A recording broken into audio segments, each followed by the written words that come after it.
Week.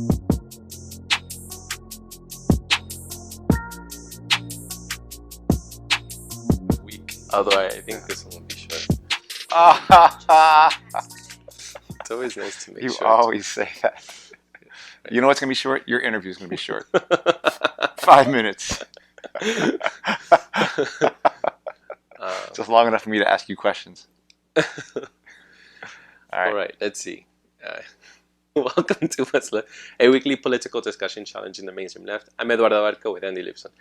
Today, we will discuss the topic of a Washington high school. The high school is called Washington, George Washington, here in San Francisco, a mural that has caused a lot of controversy. It is a mural that has been voted recently, I think last week, it was, by June the 8th, Board of Education. Or the 8th? Then July 8th. Then it was this Monday. Yeah, I think it was July, yeah. Then, for some reason, I thought it was the 4th. Sorry, no one goes into work on the 4th. Right. This has to be edited out. We'll see. It's fine. The point is that recently, the Board of Education of San Francisco has voted 6-0 to destroy parts or the entire. Well, I think the vote was to either cover it with a curtain, paint over it. Mm-hmm. That's destroying, right? Or put a paneling over it. Basically, the vote was to cover it in one way, shape, or form to make it have the students don't have to see it any longer. Mm-hmm. So this is again the George Washington mural, and this calls into question not just this mural, but other things as well as other artistic expressions, whether they be offensive or not, and also calls into question censorship and propaganda and all these other terms, other ideas that we will discuss today. I'm not sure if there's something else I'm missing about it. I didn't see it recently, but I did see it many years ago when. Well, first of all, this is not the first time that this has come up. Mm-hmm. George Washington. This was also a controversy in the late 60s, early 70s, where student members of George Washington High School, who were Black Panther Party members, wanted this thing gone as well. They found the depictions. First of all, the painting is called The Life of George Washington. Yes, right? Thank you. So maybe we should put a few facts out about this. Yes, please. Sorry about that. Yeah. The painting is called The Life of George Washington. It was painted by Victor Arnautoff, a person who was a lefty. He was a member of the Communist Party. Ironically, and he's from Russia. Born in Russia. Russia. He had a bit of a political journey, though. He started as an officer in the White Armies. Does that mean anything to you? Oh. Basically, I did not know that. Yeah, basically back in the day, which would really be back in the day, during the Russian Revolution, right after the Russian Revolution, he fought on the side of those people opposed to the Russian Revolution, helping the Tsar Nicholas get their stuff back, essentially. But he made a bit of a political journey since then, and was a protege of Diego Rivera. Yes. Worked with Diego Rivera, I believe probably Frida Kahlo in Mexico, where he learned the mural making and stuff like that. The technique. Yeah, and became a left winger through the course of the 30s. Probably was radicalized by all the depression and all that kind of stuff. I mean, I'm not entirely sure why he made that journey from the right to the left, but that's what happened. He's done other paintings. He did part of the Coit Tower painting called City Lights, which we might end up talking about. And the intention of this painting when he painted it was and it was painted under the works. What is the WPA? Public Works under the Green, not Green New Deal. Green New Deal. It's not the Green New but Deal. it's the part New of the Deal of FDR. The Works Progress Administration, which was a. All right, and I'm thinking of something else. Yeah, there was another. There was another program for artists and things like this. Under Public Works, I think it was, Andy. Public Works of Art Project. No, that's a different one. All right. Yeah. Okay. So, and there was other artists who did stuff under that. So this one was under the WPA, which was the Franklin Delano Roosevelt program during the Depression to try to get people working again. produced millions of jobs. A subsection of those jobs being produced were for artists, and artists were commissioned to do all sorts of art across the country, and a lot of them were left-wingers, and so there was art done at the time, and Victor Arnautoff was one of those people who produced art in San Francisco and other parts of the country as well. But he was more known. He lived in San Francisco, so he produced stuff here, and he had drawn stuff around the Spanish Revolution, about the San Francisco General Strike, and this piece was depicting the life of George Washington. Now, a lot of people would say maybe it should have shown, like it, and he was attempting to make it something that was critical. That is, wasn't showing George Washington chopping the cherry tree or bravely going to Valley Forge. It was showing him, pointing west, for settlers to point west, and kind of implying that he is responsible for the decimation of Native Americans and the indigenous people there, or he's one of those people responsible. And it also showed him in an area where slaves were doing work. Black people were slaves at the time, and it was showing him as having a hand in that. So in the 30s, this might have been seen as controversial, and so he was attempting to raise a critique while depicting the life of George Washington. There were subversive underlying messages within his artwork. That was the intent, at least.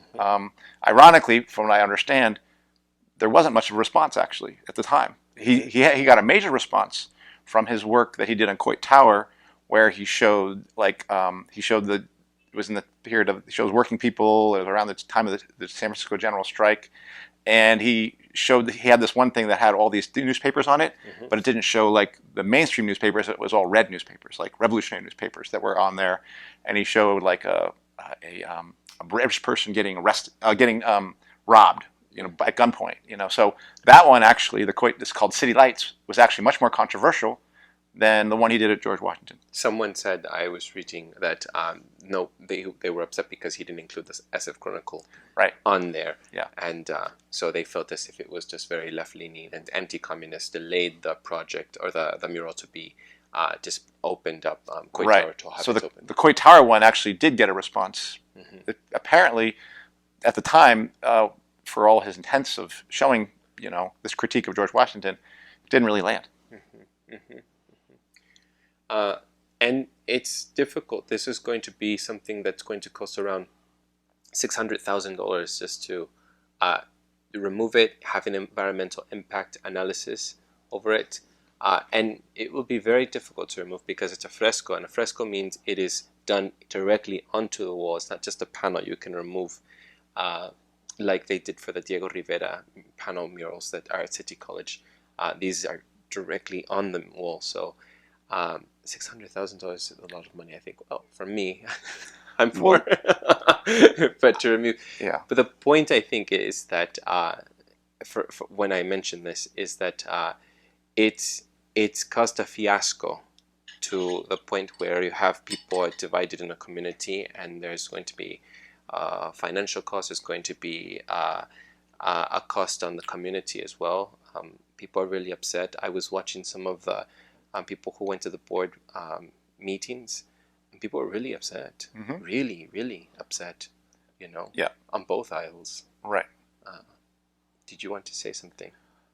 I mean, maybe we should get to what our thoughts are on this. I don't know if there's more background to... Yeah. I mean, first of all, I'll say more than that. So I would say there are three versions of what I've heard. There's the right wing, which is like, oh, you snowflakes, you're so upset about this. They accusing the people who want to take this down as like just trying to ignore history. Yes, they're accusing them of censorship. They're talking about the people. They accuse the people who want to take this, who want to remove this or cover it over.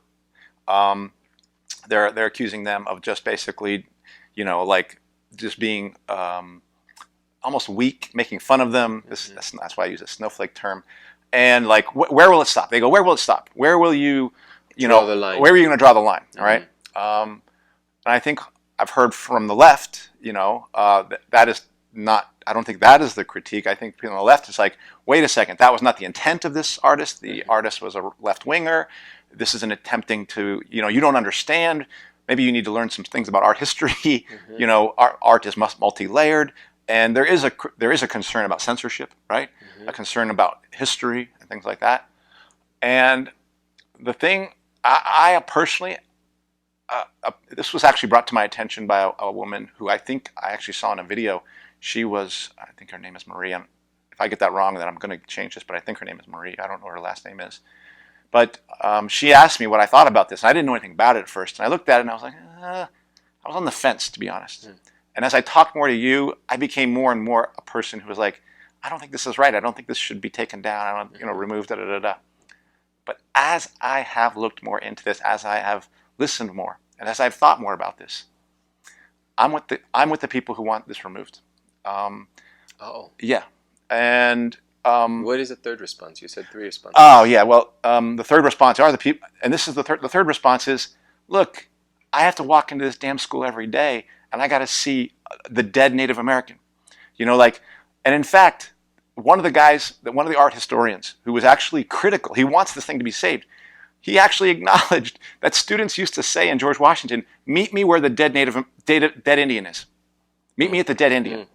Right, which is one of the pictures right under there is like people walking over. Now I get it. Victor Arnautoff showed the people walking over the dead Native American, and they're grayed out and things like that. But honestly, here's what I think about. This is people's school, and I'll use this analogy. I live with Brandy, and who's Brandy? Oh, my partner. And if there was a piece of art that I really liked, but that was offensive to her, would I say, well, you gotta come into our house and you gotta see it all the time? In fact, there is an artwork like that where there's a Diego Rivera that I really, really like.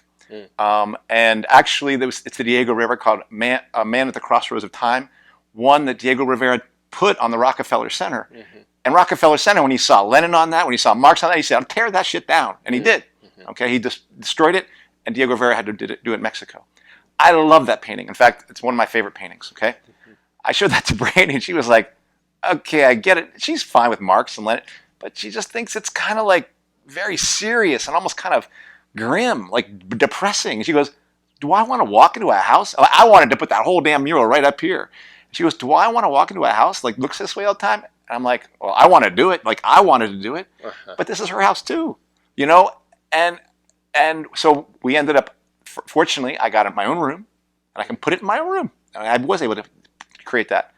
And I just think we talked about identity politics last time, about experience, right? I don't think you can use experience as a basis for figuring out solidarity. But when it comes to art and experience are linked. Art, if you look at that piece of artwork and it's not speaking to you, and if it's upsetting you, then that's not really art that's working for you. And why do students who are Native American or African American or possibly even white have to go into a school? This is artwork in the lobby. This isn't somewhere in the gym or something like this. This is artwork in the lobby. If they feel like, damn, why am I having to see every day dead Native American, every day enslaved blacks? Why do I have to walk into my school and see that every day? Like their house. Yeah, that's my house. I mean, I get it. I get it. It's happened. I'm going to go to a history class. I'm going to learn about it. In fact, as Michelle Alexander, who talks about the new Jim Crow, is talking about, not a lot has changed since that time for blacks.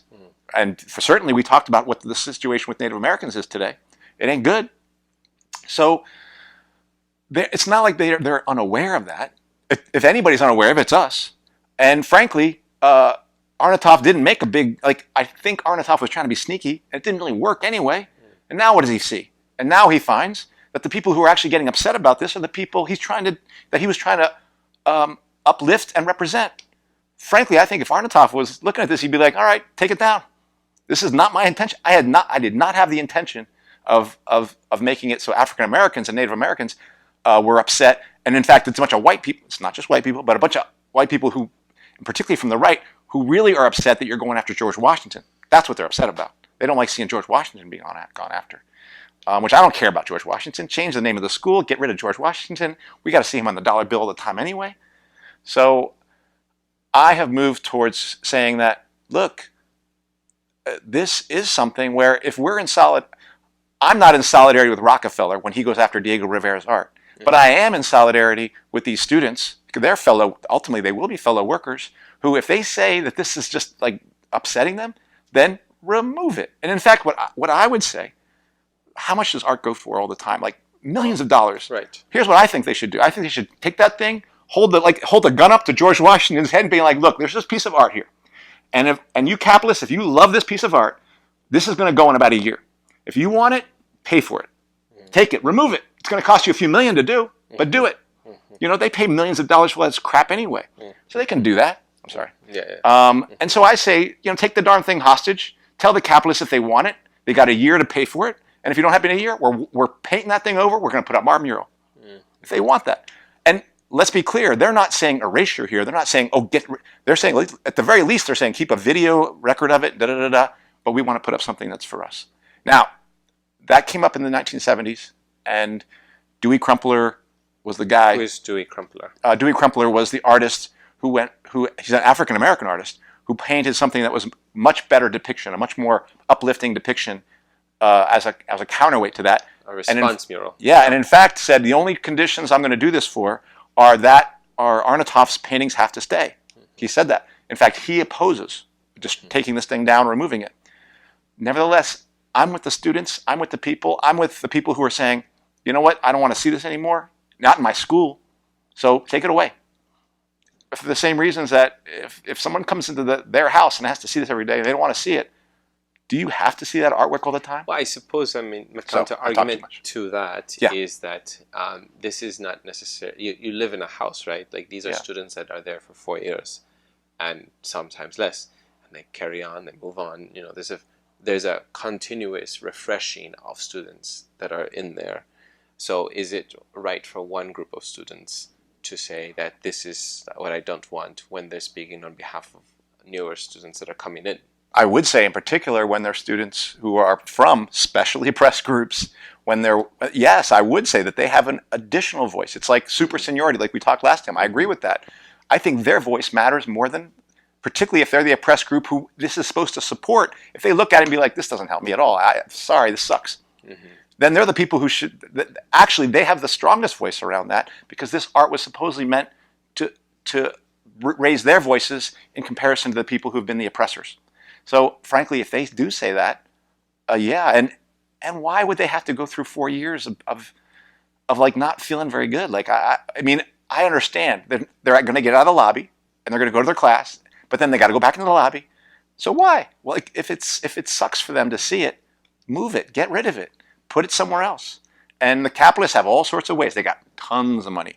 Like I said, they pay millions. $600,000 is nothing. It's nothing compared to, like, you go to one of these auctions, right. Well, but I was referring to the burden of this cost was coming onto the school district. Well, which I feel I say put it up to. I say, look, you capitalists. Yeah, I say you capitalists want it, come and get it. Right. Like the former school I went to was called Washington University. Who do you think it's named after? George Washington. Yeah. And that's you know how many millions of dollars they have in there? Whatever. What's that called? Foundation. Mm-hmm. Millions and millions of dollars. Tell them, hey, come and get it. Otherwise, Washington's going to be erased. Mm-hmm. So that's my feeling now. Yeah, and just to add on to that, the third response to that you were saying, because there are 3 responses to this. Yeah.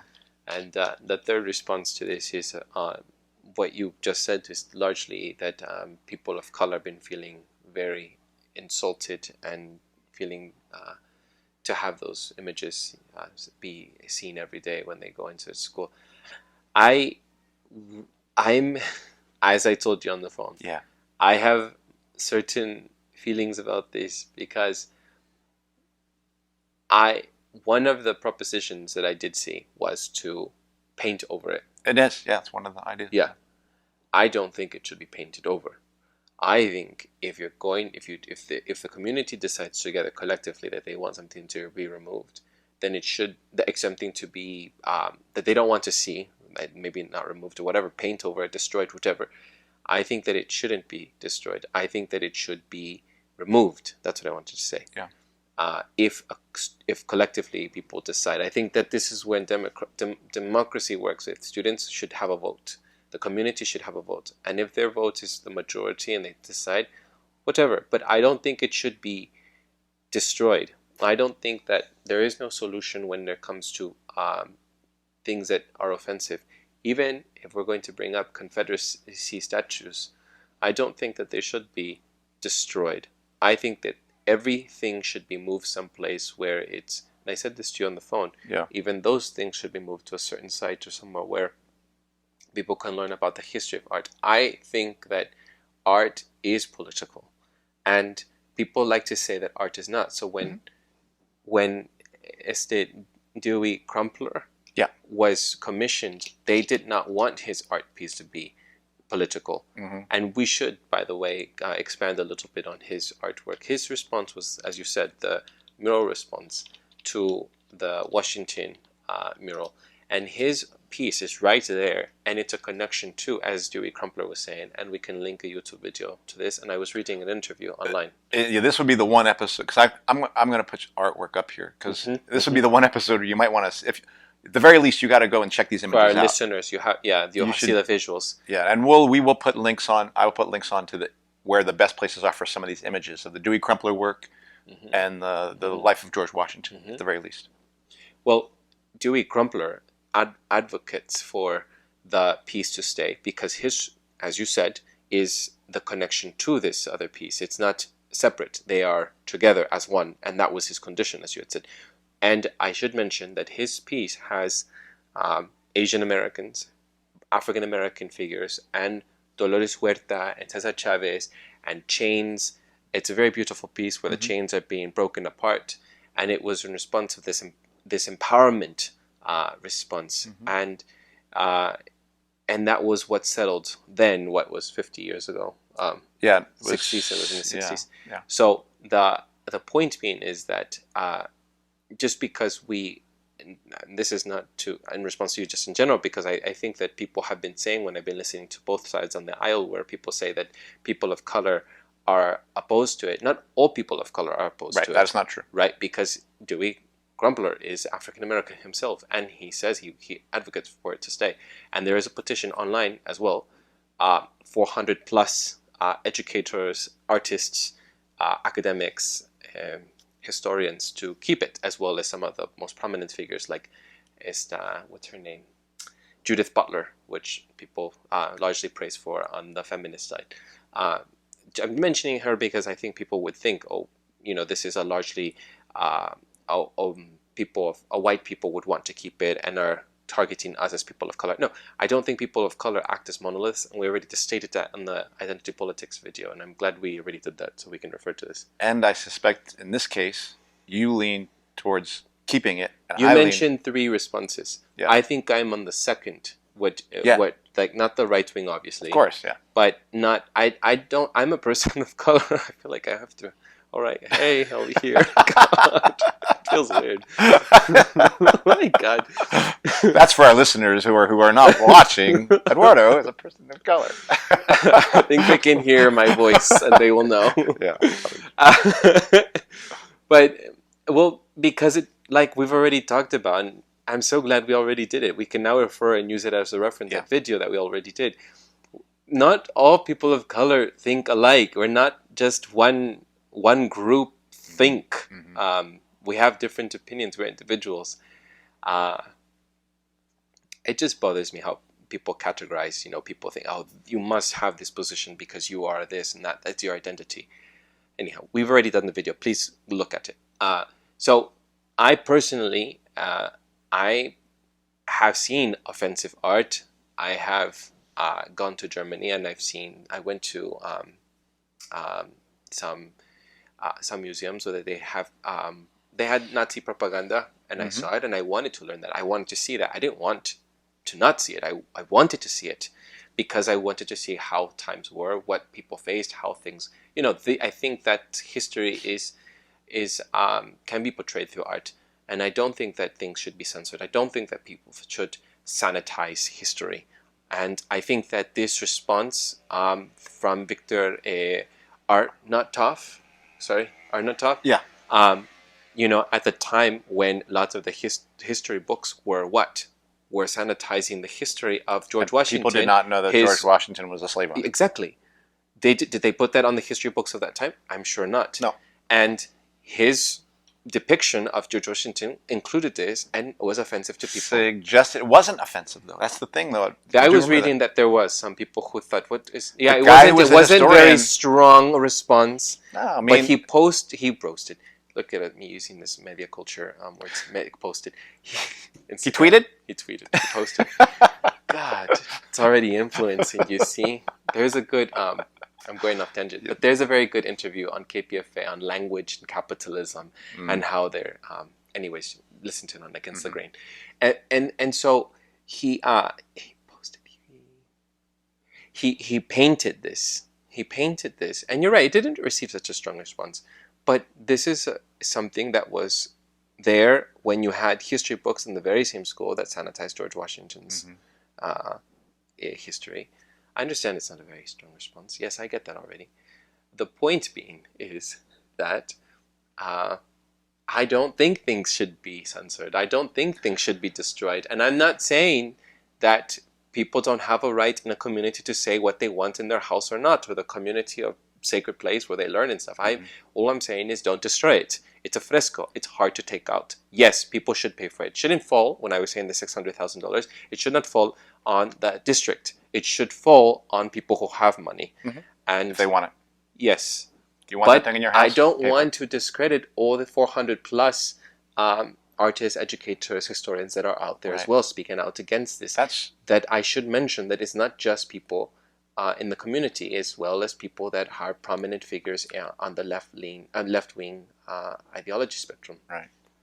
Well, first off, you got the right to choose to go to a museum, to emotionally prepare to see things. Yes. You don't have to go every day, Monday, Tuesday, Wednesday, Thursday. I'm just saying. What did I say? That's why I said do not remove things. Well, excuse me, do not destroy. I'm sorry. Well, I think you can remove it. Find a way to remove it. If you have to take out the whole entire wall from it, yes. Destroy the school to take out. No. I'm kidding. That was a joke. Terrorist. Sorry. People are going to. Tattoo. So no, I mean, but if told, well, you know what, we can't afford it, then I actually think that they have the right to say, well, you can't afford it, you can't find a buyer to take this, then I'm sorry, we're going to paint over it.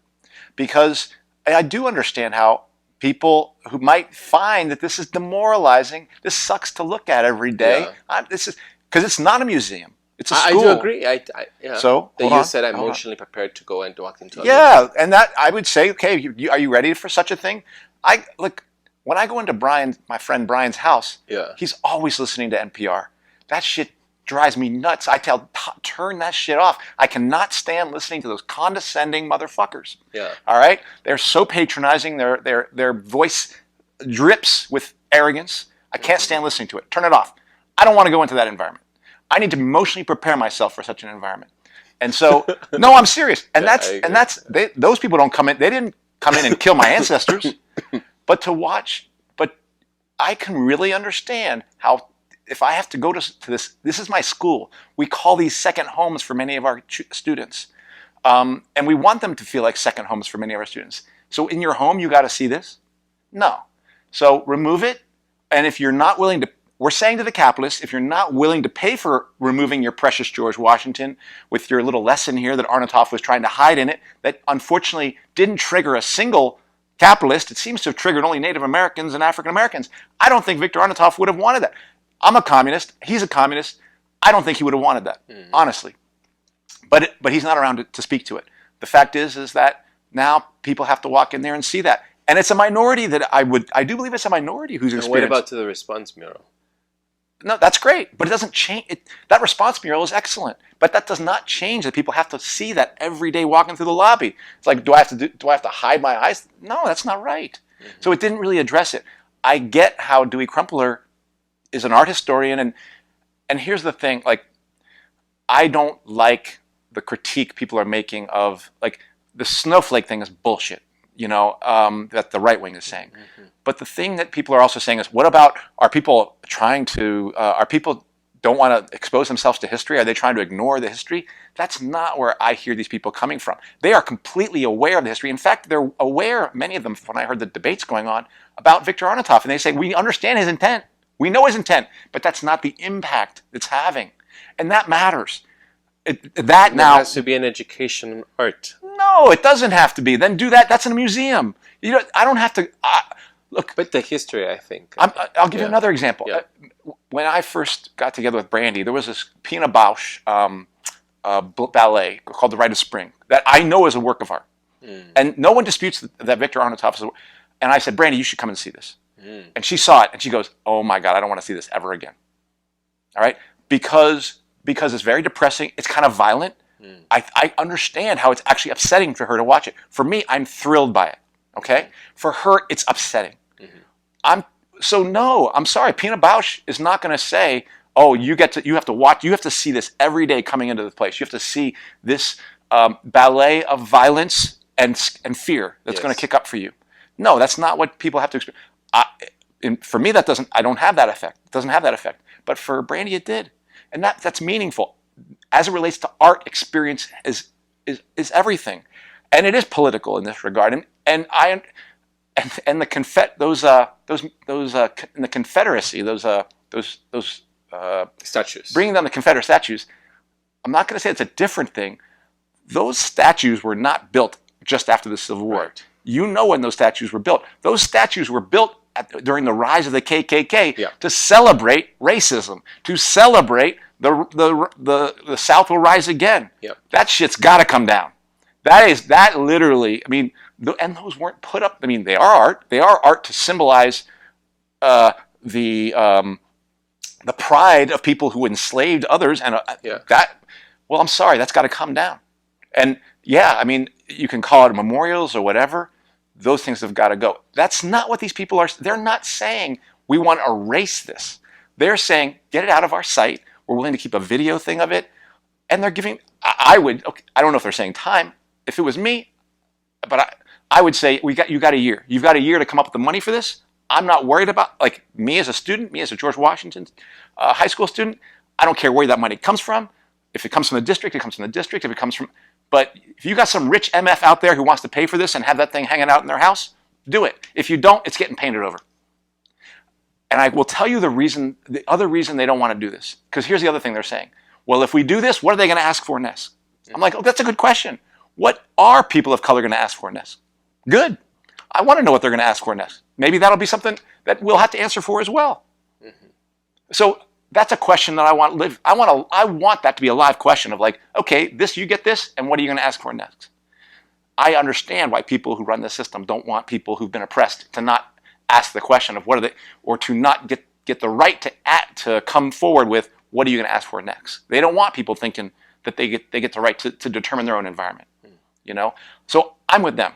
I'm not going to say I look at that painting and feel the way they feel, but I do believe that I'm in solidarity with those folks, and I want them on my side. I'm with them.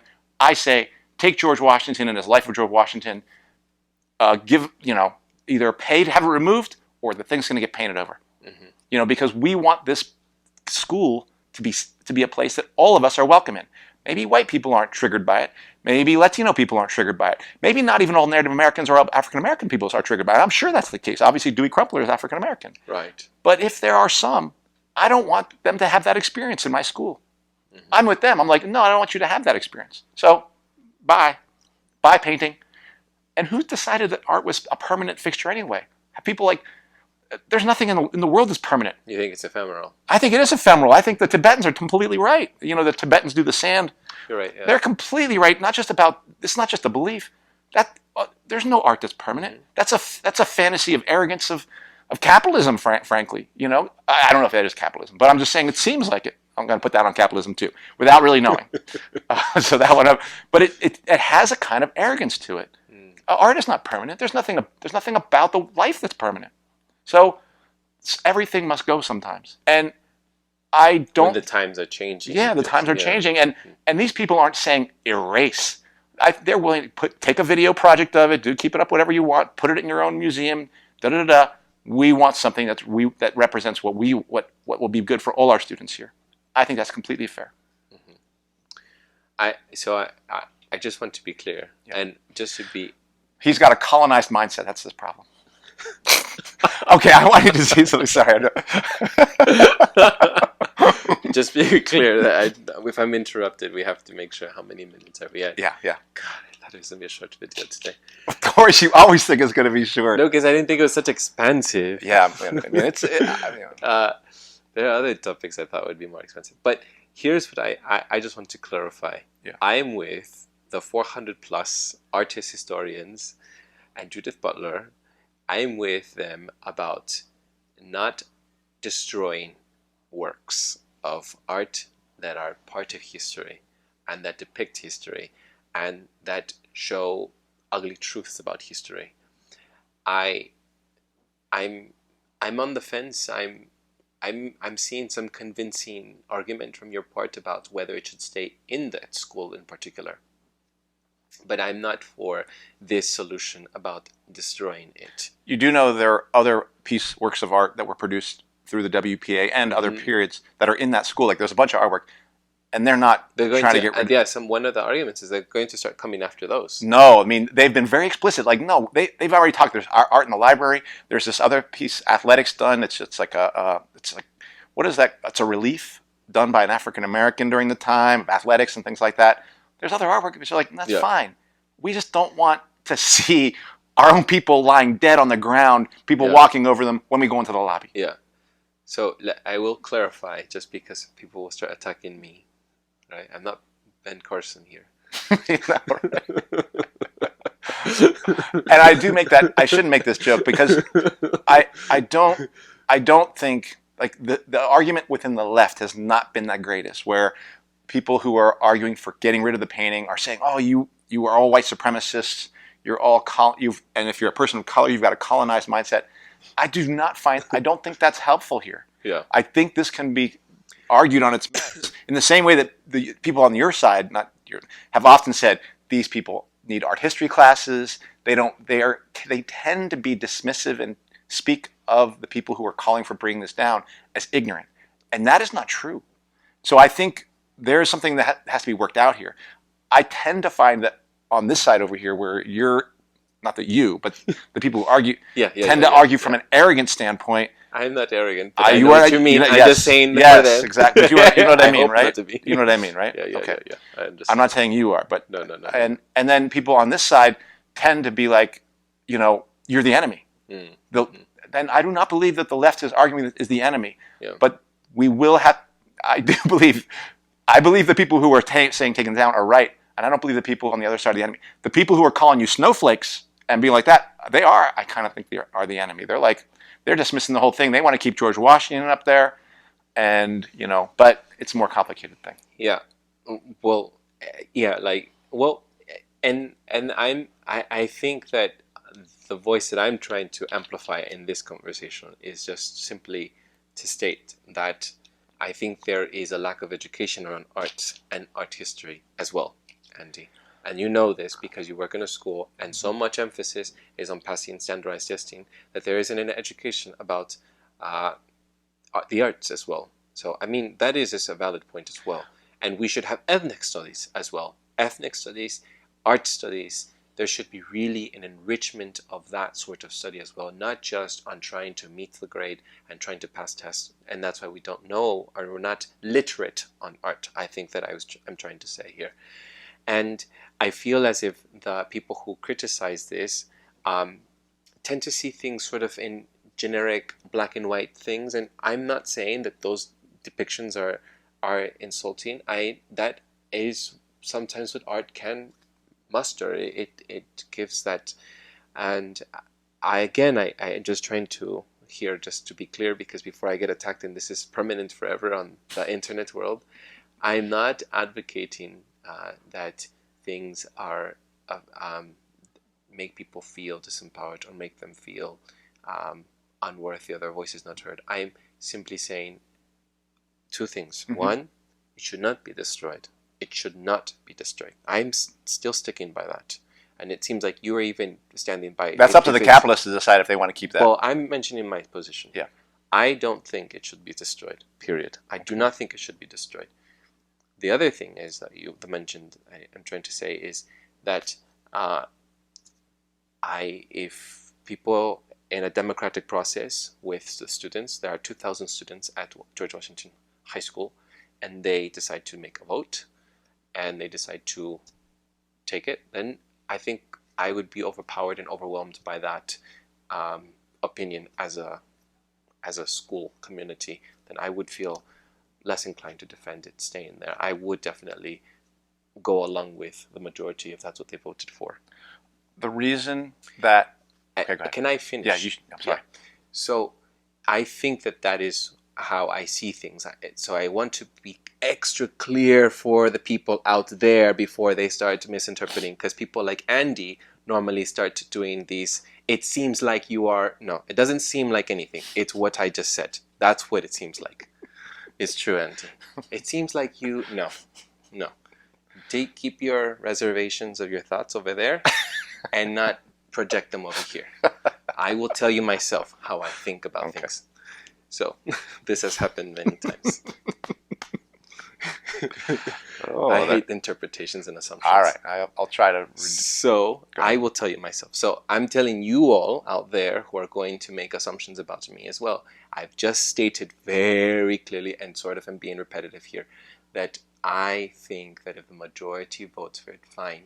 I am more inclined to hear what they, as 2,000 students, vote for, or some process, have an idea of what they want to do with it because it is their school. Fine, I am with that.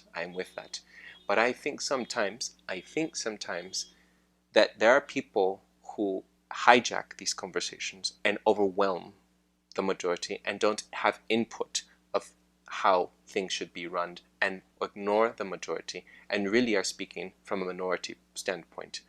I sometimes think that happens. So we should get everyone involved, not just a simple minority. Well, the fact is 13% of the population in San Francisco... Is that every person of color feels offended? I understand. That's what I'm trying to say. So I'm just saying 13% of the population in San Francisco is African American. And at Washington High School, I don't think it's 13%. We roughly reach about 13%, 14% admission. At Washington High School, it might be 5%. And our Native American population is dwindling. Well, in Mission, I think is 1%. Okay. Yeah. That's going to probably be what it will be at George Washington. So it's a minority. Here's what I would say. Is what my position is clear for you? It is clear, but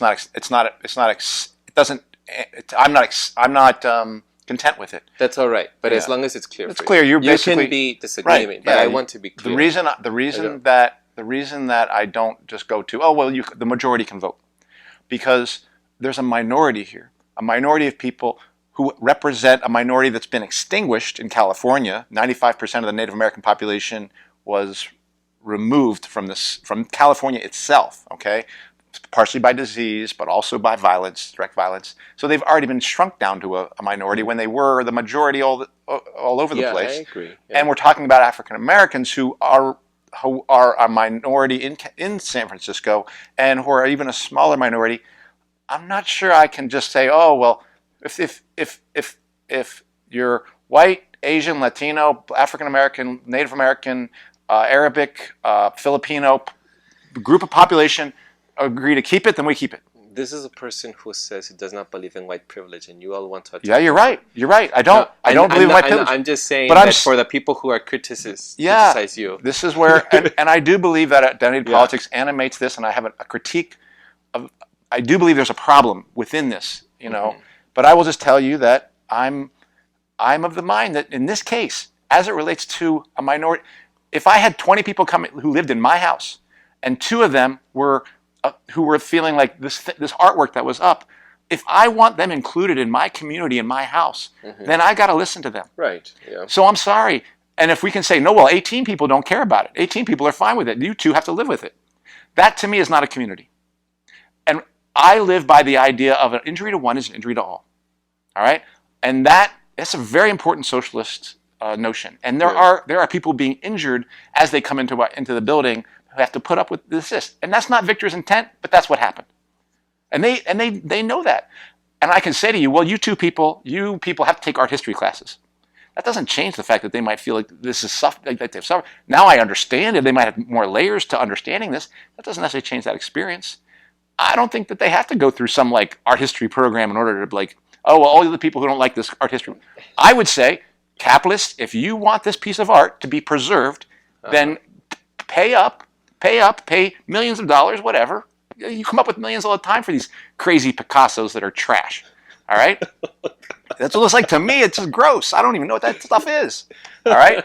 So if you can't come up with millions of dollars to keep this and have this thing hanging on your building at Washington University, my former alma mater, college or whatever, there's all sorts of people who love George Washington who would keep this thing. If you can't come up with the money, then something's going to happen to this thing. And we would actually prefer to have our wall in our high school. It's not a museum. It's a high school. In our high school, to be something that's comfortable for all the people who are here. And a minority voice has spoken quite clearly that this sucks to go through every day. And you're not content with my position that it should not be destroyed. Well, they don't want it to be destroyed, but that's up to the capitalists. It's one of the solutions that they have the board. Yeah, but that's up to the capitalists. They're the ones basically saying you want to keep it, pay the money. The community wants to destroy it. You're up for that. The community doesn't say they want to destroy it. The community wants it removed. Okay. Now, if the capitalists don't want to pay the money because they got tons of money, then then the capitalists are letting it be destroyed. As far as I'm concerned, it's not George Washington. High school students who are making that happen. What the problem I have with that is here's what they say: we want it removed. Oh, sorry, we don't have the money, and then they got to live with it. Well, I'm sorry, I'm going to paint that over. In fact, I'm going to tell you right now: if they put it to a vote and your vote loses, and if they refuse to use it, I'm going to encourage people to paint over that thing themselves. And I guarantee you there's people who in this community can know how to do that kind of stuff. That's what they should do, frankly. You were saying go Banksy? Banksy? No, we got cut off before I could say, yeah. But let's move on. So, because I think that, are going to use it against you as a teacher. The last comment I made was go Banksy on it. So, yeah. But no. Take it from there, Eduardo. Yeah. So, anyhow, I think we've been... We've covered the main points, and Dios mío, I was telling you during the importation of this that people who are going to criticize me are the same people that are going to who love Judith Butler, and I'm using her as a shield and I know there's other prominent names, I forgot them at the moment. But Do you want to admit that on video? Yeah. Okay. They need to. They need to also. I appreciate your honesty. Because they. I'm thinking right now of certain colleagues of mine that are going to attack me if they do not let Judith Butler save him from criticism. Come after him, nevertheless. So I know that their love affair is for Judith Butler. So if they love Judith Butler, but Judith Butler also says to not destroy it, then I am using her as a shield. The point, I think we've covered the points. Yeah. So, and you. Okay, yeah, we have. Ask me anything. I hope that this allows people to see, like, we have two different points of view on this, and people can decide for themselves where they stand on it. Yeah. And I am surprised by where I land on this, to be honest. Right. I was telling Andy that he switched on me. Yeah, because I do believe that the people who have been fighting this fight, I do believe a lot of it is they come from not necessarily a social standpoint, but an identity politics standpoint, okay, that I have a critique of. Yes. And I do believe I one of the weaknesses, and again, the people who are fighting the struggle, they can decide for themselves, but this is what I hear in it, is a notion almost like, you know what, things are better now. Things were worse way back when, and one of my problems with this idea of just, we'll remove this, or we'll put that there, and taking on racism strictly through the lens of art and things like that, I think it has this tendency to make it seem like we're just doing a cleanup act here, like we're just kind of mopping up after in a post-racist, post-imperialist society, and I think it does have the effect if the capitalists give in on this and they go, okay, we'll remove it, it does let the capitalists say, well, we don't have slavery anymore. The Native Americans are largely almost, we already handled them and took all the territory, but now we're all good. This does get us back to this question of what's that called? Reparations, which is another episode we're going to have. So I probably can't. I'm not doing a very good job explaining this. I do think there's a risk in this for the side that I'm arguing of allowing our opponents, the capitalists, to basically act like, okay, we'll give in to your little thing here, we all agree that racism is more a thing of the past. Colonization is more of a thing of the past because we're helping you out. We're agreeing to your demands here on this thing, and I don't think we should let them get off this cheap. So that's one concern I have about this struggle. But what animates my support of those students is almost like the right of self-determination, that people, particularly in their school, in their homes, they should get to decide the environments that they want to live in. And I think this minority voice, based on an experience of minorities in this country, it's very important to me. And I think it should be very important to anyone who wants to change the world. And they should listen to those folks and be like, we're with you. I might not have the same experience, but we're with you in doing this because an injury to one is an injury to all. So we'll take this thing down, but let's be clear, we will not settle this score unless the whole system goes down. Mm-hmm. And if people aren't clear about that, then this struggle will have not really realized its demands not just, we need to eradicate racism. You cannot eradicate it by eradicating its history or eradicating seeing it. I know that people who are experiencing it know that, but the capitalists are going to use this to basically say, we gave into your demands. We are more enlightened. We're not like these other countries, these backwards countries, and they're going to use that kind of stuff to blow those other countries up and destroy their art. And no one's talking about what the art destroyed, in Middle East and in Iraq as a result of all that art is just blown to bits, So it's unfortunate. I don't feel like I've expressed this very well, but there is a concern I have about seeing the struggle, about the fight of racism, only through this lens of art and experience. Because obviously, we have immigrants being threatened with deportation this week, So this isn't gone away. And Michelle Alexander's new Jim Crow, we have not advanced very far at all. In fact, there's a lot of ways we've gone very backwards on the racism that blacks are experiencing in this country. When you see how many are in prison and when the conditions that they live in that prison, they're like slave-like conditions. Mm-hmm. So, this history lives today, and it must be fought today. And I do believe that listening to the voices of the students who don't want to have to experience this when they're going in, as it relates to seeing artwork, that makes sense to me. But let's not confuse this for a country that is doing anything other than spreading more racism, spreading more colonization, and an imperialist power which is decimating the globe. And that's the country we live in right now.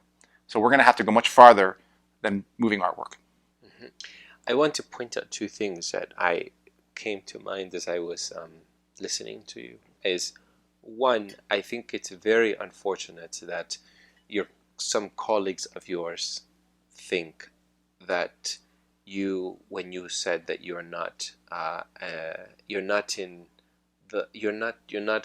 don't hold the white privileged ideology, that if they see a video like this I'd hate doing this, but if they see a person of color and a white person on some semi-different points of view here for something that you would think would be the reversal, I think that people would see you differently. But I think that there is something around not understanding your positions in a way that is black and white in this blanket of liberal ideas in San Francisco, in the Bay Area, and just in general liberal ideas, where people think that if you're not a believer of white privilege, then you're not an ally, and then you're immediately tagged as someone that is possibly a threat to them because you are a white cisgender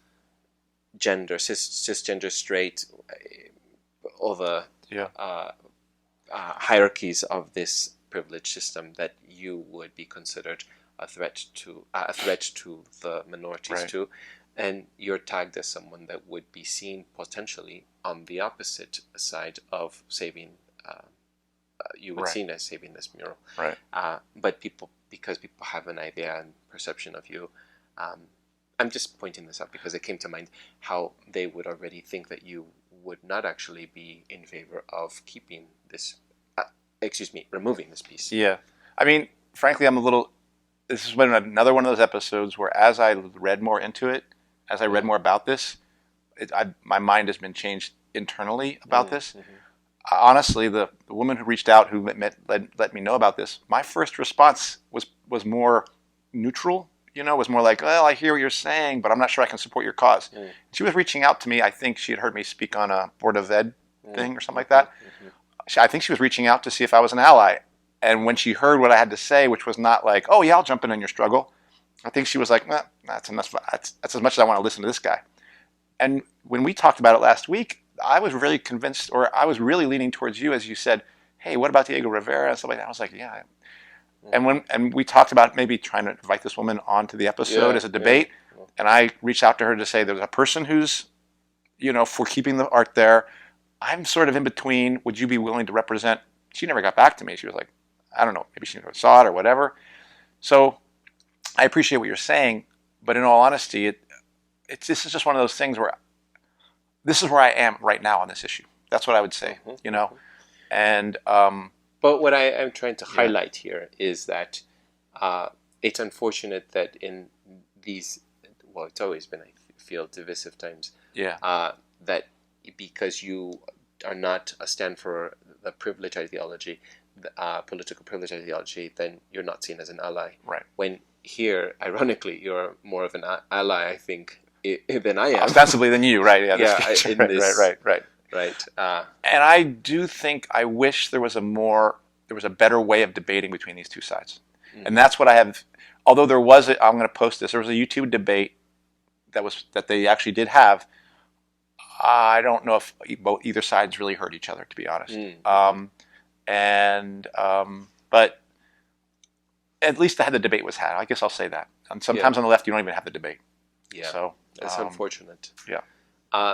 And the second thing I wanted to point out is to be extra clear. Yeah. About not confusing that my idea about having students be in a democratic process to vote is ignoring the minority that does exist. I know I said that it's not that the majority should speak out for these things and that a minority is representing.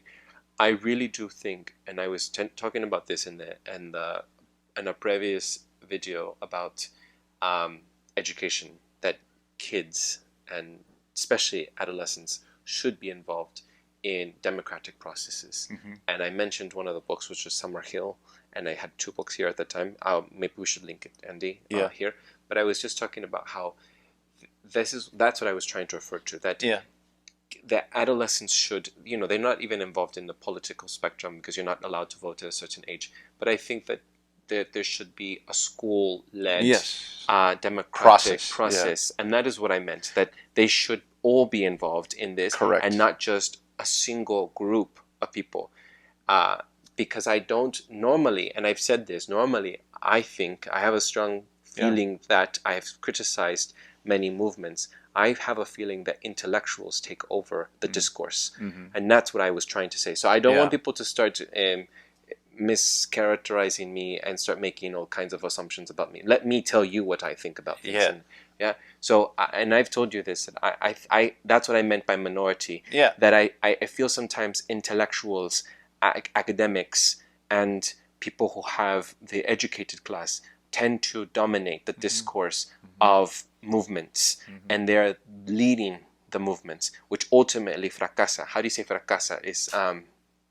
Fracasa is to ultimately crashes down, fails. It doesn't continue, and because it's led and hijacked by intellectuals. And I've already told you this before, and I've seen this before. So that's what I meant earlier when I was saying that people who take this, who are leading this, tend to be that sort of class, the educated class. And I think everyone should be a part of the process. I wasn't trying to imply or insinuate that the minority normally, as our African American population is dwindling in this city of San Francisco because of the high rise cost of living in the city, I wasn't trying to ignore them or trying to diminish or shut out their voice by a majority of other non-African American majority. Right. I wasn't trying to imply that. All I was just trying to say was that kids, adolescents should be involved, and they should have their voices heard,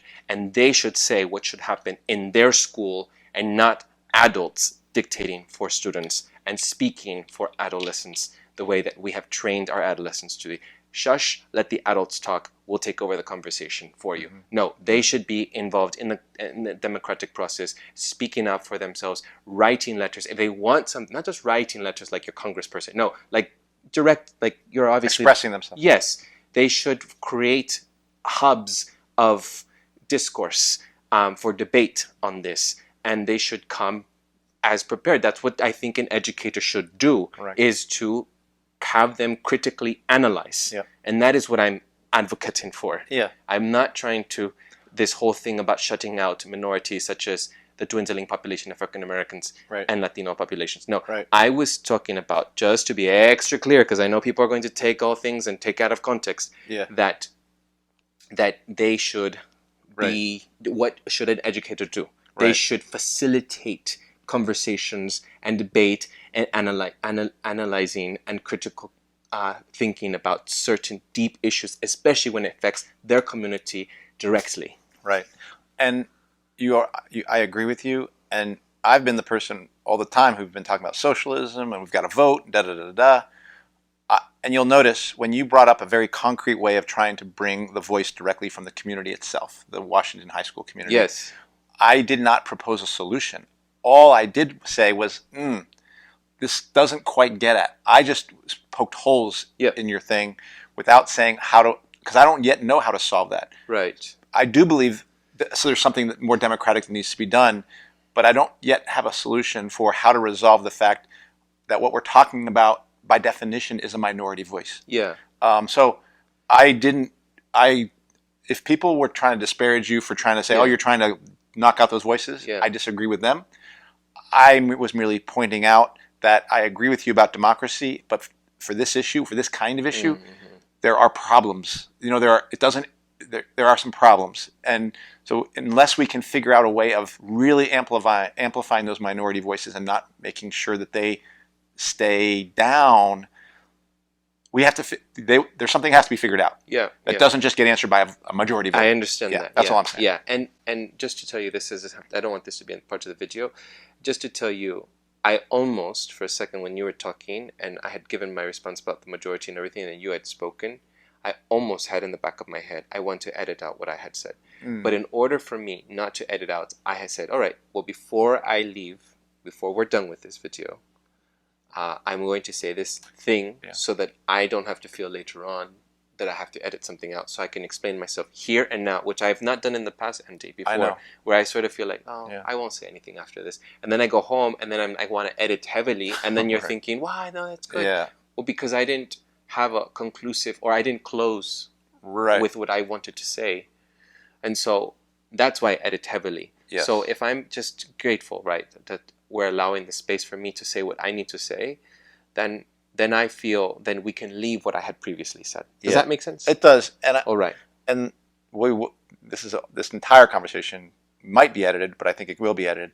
But the reason I said what I said after you said that was to let people know, is like, I agree with this guy. We should have a vote. All I said was I poked holes in it. Yeah, I understand to basically, that. But I did not propose a solution. And I did, because if I came with a solution, you might be like, oh yeah, vote. Maybe you would go with that. But I didn't. All I did was poke holes in your effort to try to bring people together. So because I think that's the problem with the left is because there's problems with what you say, people are going to accuse you. Oh, you're ignoring these people. Oh, this. That's wrong. That's not your intent. Your intent is to include everyone, but it doesn't get the job done. Yes. Okay, so let's hear what the problem is. Oh, I hear, and you would recognize that's a problem. So tell me what's your solution. How do we? You would totally be open to hearing that, but we don't know what that solution is. I can't figure out what it is right now myself. Right. So that's their problem in some ways. That's the left's problem. That any weakness in what you have to say is seen as you having that colonizer mindset, having Right. and that's a bunch of. But I think that's horseshit. But I have to, and this can be kept. Partly of this can be kept. I'm going to say this. That's why I feel like I'm constantly playing chess here, where I have to look for all these corners and all these moves because I know how the left tend, or even the right, both. I think both do it. Both like to take bits and pieces and rip you apart. Correct. And try to take you out of context. Right. And even smudge your reputation and try to. So That's have social media right there, baby. Yeah. But it is a problem on the left. So I welcome your any poking holes, any sort of criticism. All I have to do for myself is I constantly have to be able to block out any, protect my move. Yeah, you understand? Yeah. Yep. Because people will then go after him. Trolls go after him. Edit, and then post it on a very viral 30-second. Not that I'm someone important, but put it on a 30-second Instagram post and then destroy you. No? Yeah. Yes. Or try to. Right. I agree. So I will. Then I can quickly add on the comment section of that possibly destroying me. I'll check out the entire video before you start. Yeah. Agreed. Anyhow, so, oh my gosh, so much talking to defend oneself in the social media time. Yeah. Anyhow, this was a very lively discussion again, and I appreciate that you actually had brought it up. I mean, we were discussing points, and I agreed with it because I had heard it on KPFA. Yeah. And I read it sometime, I think, on the Examiner, the free Examiner here in San Francisco. Yeah. So thank you for that, Andy. I'm glad it might be another segue to reparations. Yeah, I think that's another area to discuss because the Board of Education certainly cited reparations as part of the reasons they're doing this. They saw it as a reparations-like act. Yes. I actually can see some elements of that. I agree with reparations, but I think there's some weaknesses in reparations that I think are worth discussing. And I think quickly I'll just insert that reparations doesn't always mean money. It can be. But I think people always go right to money. Right. So I just want to insert that. Well, we can discuss it further. Well, did you have a very good week? I did, and we didn't have an episode last week. Yeah, you should apologize for. I should apologize. You should apologize. Why should I apologize? This guy loves celebrating July 4th. He thinks that Independence Day is the most important holiday of the year. Right. So he was like, Andy, how am I going to have this episode when I'm sitting here trying to be patriotic? No, I had with my family in Columbia, Missouri. We had a bad internet connection, and I was just not in the mindset to be all like negative. Eduardo was ready to go. He was totally ready to go, and we were going to have an episode about July 4th, which frankly I would have really liked to do, but I was not up for it. So, but I think it goes back to just one of our, principles around doing this project together is that we want to not be obligated to do something when times are just inconvenient or just we're not up for it. I think that we've given us that freedom. Yeah, but we are committed. But he was ready. He was ready, and he was doing stuff. But he was ready to do the episode. Yeah. I had to cancel in I brushed 2 up on U.S. independence, American history. Yeah, I had a good quote from the Declaration of Independence that I wanted to use as well. So I'm glad you're relaxed in everything. And then what we will discuss next week, could be reparations. Could be I have a fellow socialist who I organize with that we might do an interview with him. Yes. Let's do but that. Something might come up as well. Mm-hmm. So, all right. So everyone, if you are listening, please subscribe, rate, review, and best of all, share with your family and friends and community. You can find us on Stitcher, iTunes Podcast, Google Play, BitChute, and YouTube. So do any of those if you'd like to see us. Thank you very much, and we'll see you next week. All right, take care. Ciao.